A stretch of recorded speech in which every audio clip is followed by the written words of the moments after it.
சொல்ல வேண்டிய விஷயத்த அப்பப்ப சொல்லிடணும். எத்தனை பேர் சுத்தி இருந்தாலும் சரி, அப்படி எல்லாம் சொல்லி அசிங்கப்படுத்தினா தான் இவனுங்க எல்லாம் உருப்படுவானுங்க. அவனை சொல்லி என்ன பிரயோஜனம்? அவனை குட்டிச்சோறாக்குனதே நீ தானே. இங்க பாருங்க பெரியப்பா, நீங்க உங்க பையனை பத்தி மட்டும் பேசினா போதும். அச்சோ, எதிர்த்து பேசுறியா? எனக்கு மரியாதை கொடுத்தாதான் நான் பதிலுக்கு மரியாதை கொடுக்க முடியும். சாரி சொல்றா. அச்சோ. உன் அப்பா கூட இது வரைக்கும் அண்ணன் கிட்ட இப்படி பேசினது இல்ல. ஒழுங்கா மன்னிப்பு கேளுடா. சாரி சொல்லுங்கறல்ல. சாரி.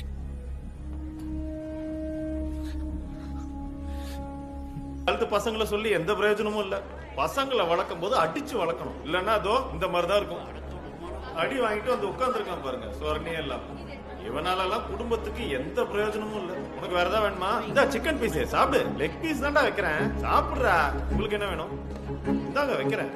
டேய் அப்பா, நீ யாரா